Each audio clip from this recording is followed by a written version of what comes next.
Trump साहब ने 11 बार बोला है, 11 बार, कि मैंने नरेंद्र मोदी को सरेंडर करवा दिया। 11 बार बोला है पब्लिक में। नरेंद्र मोदी जी चू नहीं कर पा रहे हैं।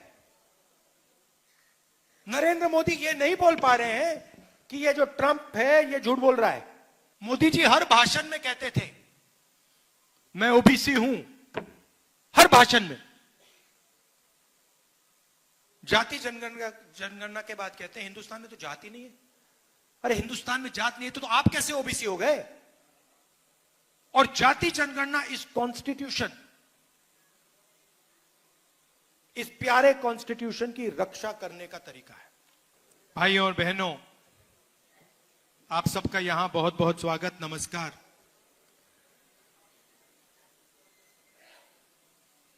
इसको हम सत्य, न्याय और अहिंसा की जमीन कह सकते हैं। बिहार को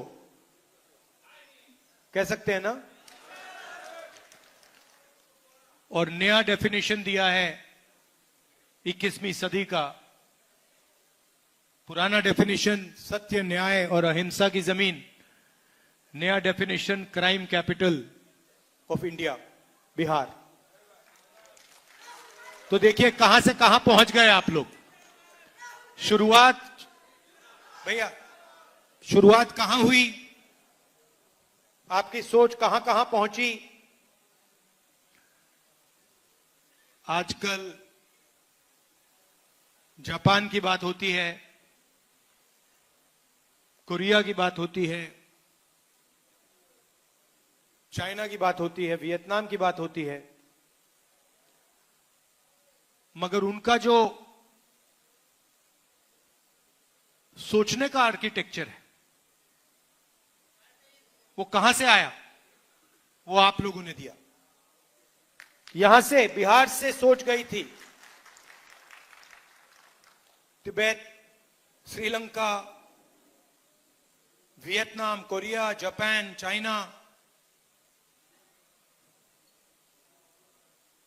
तो यह है बिहार का मतलब, यह है सत्य, न्याय और अहिंसा का मतलब, का इफेक्ट। और आज ये सब भूल गए आपकी सरकार, आप लोग नहीं, आपकी सरकार ये सब भूल गई और बड़े शब्दों में बिहार को क्राइम कैपिटल बना दिया। यही बदलाव हम चाहते हैं कि जो आप पहले थे, आपने सिर्फ हिंदुस्तान को नहीं पूरी दुनिया को रास्ता दिखाया है। आपकी सोच ने, आपकी थिंकिंग ने। नालंदा में आपकी यूनिवर्सिटी हुआ करती थी, पूरी दुनिया से लोग यहां आते थे। और आज बिहार से हर प्रदेश में, पूरी दुनिया में आपके लोग जाते हैं, क्योंकि यहां पे रोजगार नहीं।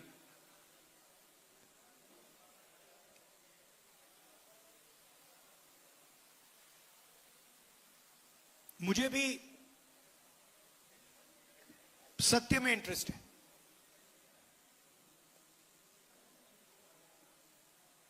ये जो जाति जनगणना का कि जो सोच है, ये मुझे काफी टाइम लगा इस बात को गहराई से समझने के लिए। मैं राजनीति में 2004 में आया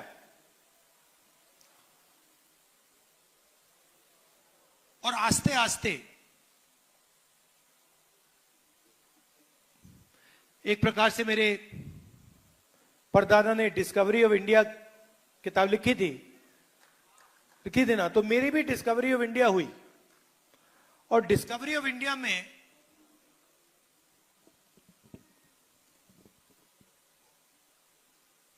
आस्ते आस्ते मुझे दिखने लगा कि जिसको हम इंडिया कहते हैं उसमें 90% लोगों की भागीदारी तो है ही नहीं। कहीं नहीं है।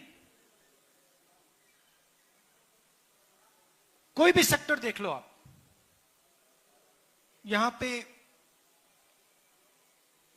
अति पिछड़ा वर्ग की बात हो रही है, दलितों की बात हो रही है, पिछड़ों की बात हो रही है। अब 90% जो हमारी आबादी है, आप मुझे बताओ,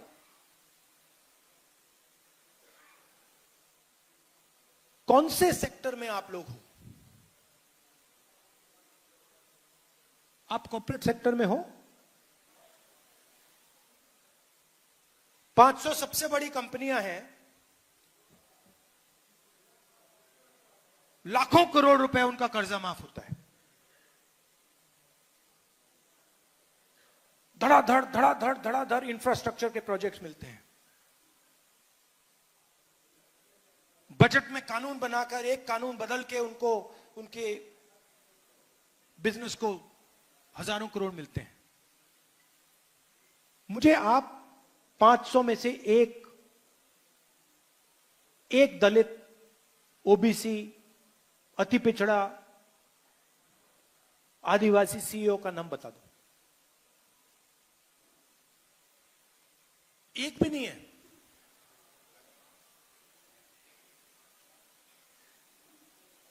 सीईओ छोड़िए, मैनेजमेंट टीम, सीनियर मैनेजमेंट, वहां मुझे दिखा दीजिए, वहां नहीं मिलेगा आपको।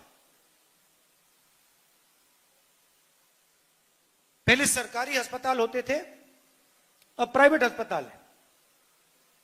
पहले सरकार आपका इलाज करवाती थी, अब आपको इलाज करवाने के लिए लाखों रुपए देने पड़ते हैं। प्राइवेट अस्पतालों को सरकार जमीन देती है। किसकी जमीन देती है? आपकी जमीन देती है। प्राइवेट अस्पतालों की मालिकों की लिस्ट निकालो, डॉक्टरों की लिस्ट निकालो, और मुझे आदिवासी नाम, अति पिछड़ा नाम, दलित नाम, पिछड़ा नाम दिखा दो वहां पे।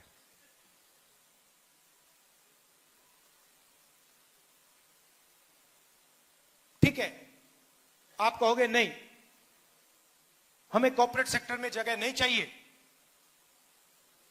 हमें प्राइवेट अस्पतालों में जगह नहीं चाहिए, तो फिर मैं पूछूंगा शिक्षा के सिस्टम में बता दो।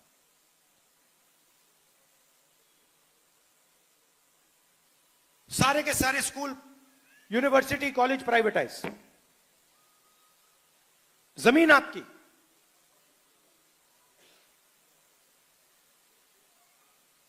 प्राइवेट कॉलेजेस के मालिक की लिस्ट निकालो, दिखाओ मुझे कहां है 90%। यही बात जुडिशरी में, ब्यूरोक्रेसी आप जानते हो, रिजर्वेशन है, मगर ब्यूरोक्रेसी में आपके जो लोग हैं वो पीछे बैठे रहते हैं बंद कमरों में। जहां पैसे डिस्ट्रीब्यूशन की बात आती है, बजट की बात आती है, पिछले साल मैंने बताया था,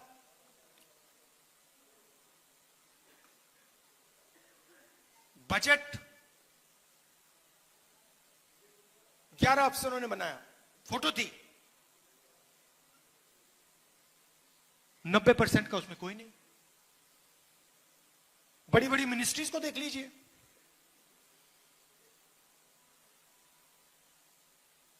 नब्बे में से 3 secretary to government of India पिछड़ा और अति पिछड़ा वर्ग के, 90 में से 3। आपकी आबादी कम से कम 55%, 90 में से 3, और वो भी 3 छोटे छोटे विभागों में, जहां धन जाता है, फाइनेंस, डिफेंस, उधर कोई नहीं। और वही हालत आदिवासियों की, दलितों की। मजदूरों की लिस्ट निकालो, मनरेगा की लिस्ट निकालो, ऊपर ड्राइवर्स की लिस्ट निकालो, वहां पे सिर्फ आपको ओबीसी, दलित, अति पिछड़ा, ये लोग मिलेंगे। अब 2 हिंदुस्तान बन रहे हैं, ठीक है, अगर 2 हिंदुस्तान में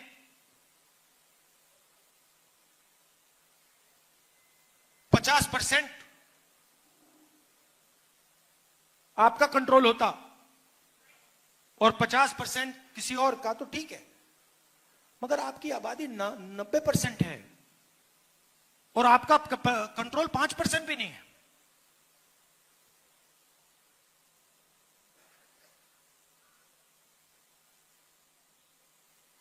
और जब मैं कहता हूं कि हमें पता लगाना है,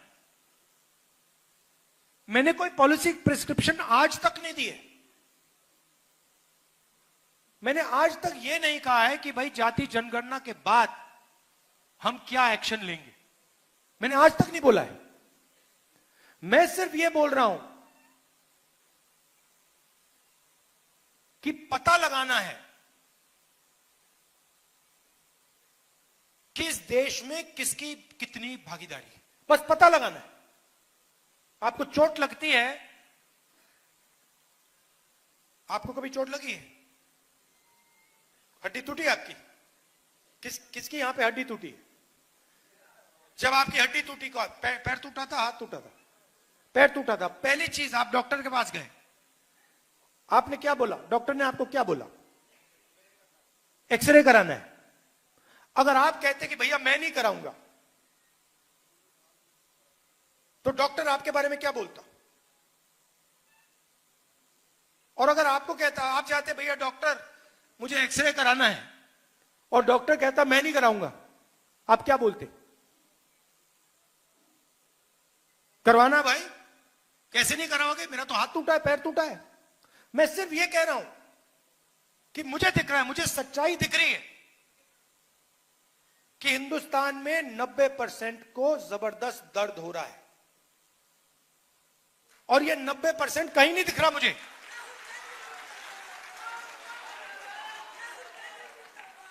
चाहे बलात्कार हो, गरीबी हो, दुख हो, दुख के आप सबसे बड़े शेयर होल्डर हो।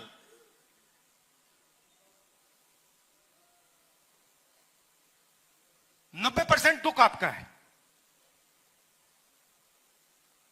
आप दुख के शेयर होल्डर हो, बाकी कहीं भागीदारी नहीं आपकी। तो ये तो मुझे सच्चाई दिख रही है, और जैसे मैंने आपसे कहा मैं सच्चाई देखता हूं, मुझे सच्चाई में इंटरेस्ट है।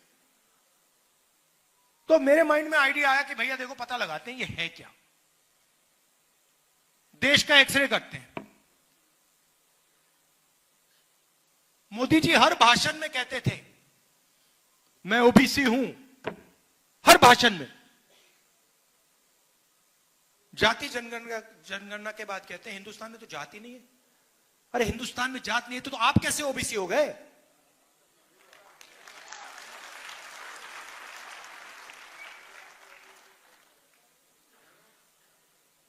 तो मेरा लक्ष्य है और आप सबका लक्ष्य है